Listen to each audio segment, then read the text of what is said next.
ದೀಪವನ್ನ ಹಚ್ಚುವುದರ ಮೂಲಕ, ಪಟಾಕಿಯನ್ನ ಹೊಡೆಯುವುದರ ಮೂಲಕ ಆಚರಿಸುವಂತಹ ಒಂದು ಸಂಭ್ರಮದ, ಉತ್ಸಾಹವುಳ್ಳಂತಹ, ಒಂದು ಚೈತನ್ಯವುಳ್ಳಂತಹ ಹಬ್ಬವೆಂದರೆ ಅದುವೇ ನಮ್ಮ ಹಬ್ಬ ದೀಪಾವಳಿ. ದೀಪದಿಂದ ದೀಪವನ್ನ ಬೆಳಗುತ್ತಾ ಮನದಲ್ಲಿರುವ ಕಷ್ಟಗಳನ್ನ ಕಳೆಯುವಂತಹ ಹಬ್ಬ ಇದಾಗಿದೆ. ದೀಪದಿಂದ ದೀಪವ ಪೇಟೆಯಲ್ಲಿ ಹೀಗೆ ಹಬ್ಬದ ಆಚರಣೆಯಾದರೆ, ಇನ್ನು ಹಳ್ಳಿ ಕಡೆ ಬಂದರೆ ತುಂಬಾ ವಿಶೇಷವಾಗಿ ಆಚರಿಸ್ತಾರೆ. ಮನೆಯ ಮುಂದಗಡೆ ಹೆಂಗೆಳೆಯರು ತಮ್ಮ ಕೈ ಕೌಶಲ್ಯದ ಮೂಲಕ ಬರುವಂತ ಚಿತ್ತಾರವುಳ್ಳ ದೀಪದ ರಂಗೋಲಿಗಳನ್ನ ಹಾಕುವಂಥದ್ದು, ತಾವು ಬೆಳೆದಂತಹ ಕಬ್ಬು, ಮಾವಿನ ಎಲೆಗಳನ್ನ, ಬಾಳೆ ಎಲೆಗಳನ್ನ, ಬಾಳೆ ಕಂಬಗಳನ್ನ ತರುವಂಥದ್ದು, ಹಾಗೆ ಆ ರಂಗೋಲಿಯ ಮಧ್ಯ ಸುಂದರವಾದ ದೀಪಗಳನ್ನ ಹಚ್ಚಿ ಇಡುವಂಥದ್ದು, ಆ ರಂಗೋಲಿಗೆ ತುಂಬಾ ಬಣ್ಣಗಳನ್ನ ಬಳಸಿ ಚಿತ್ತಾರವನ್ನ ಮೂಡಿಸುವಂಥದ್ದು. ಅದರ ಜೊತೆಗೆ ನಾವು ಹಸುಗಳಲ್ಲಿ ಮುಕ್ಕೋಟಿ ದೇವಾನುದೇವತೆಗಳು ಇದೆ ಅಂತ ಹೇಳಿ ನಂಬಿದ್ದೇವೆ.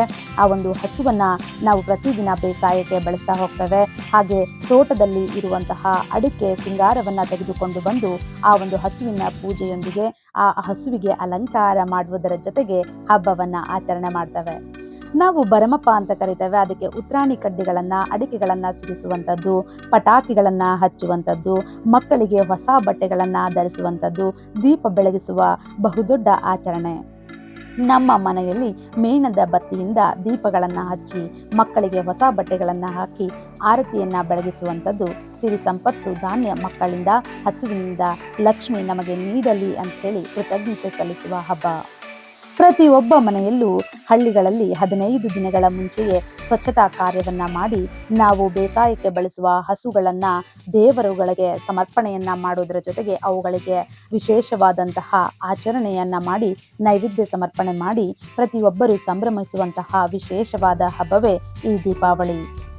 15 ದಿನಗಳ ಮುಂಚೆಯೇ ಹಕ್ಕಿಗಳನ್ನ ತೊಳೆಯುವಂಥದ್ದು, ಮನೆಯ ಮುಂದೆ ಹಟ್ಟಿ ಮಾಡುವಂಥದ್ದು, ಗುರುವಟ್ಟಿಯನ್ನ ಇಡುವಂಥದ್ದು, ಹಳದಿ ಹೂಗಳನ್ನು ಬಳಸುವಂಥದ್ದು, ಮನೆಯನ್ನ ಸಂಭ್ರಮದ ಮೂಲಕ ಇಡೀ ಹಬ್ಬದ ಆಚರಣೆಯನ್ನ ಮನೆಯಲ್ಲಿರುವ ಮನಸ್ಸುಗಳಿಗೆ ಬೆಳಗಿ ಆಚರಿಸುವಂತಹ ಒಂದು ಸುಂದರ ಹಬ್ಬವೇ ನಮ್ಮ ಈ ದೀಪಾವಳಿ.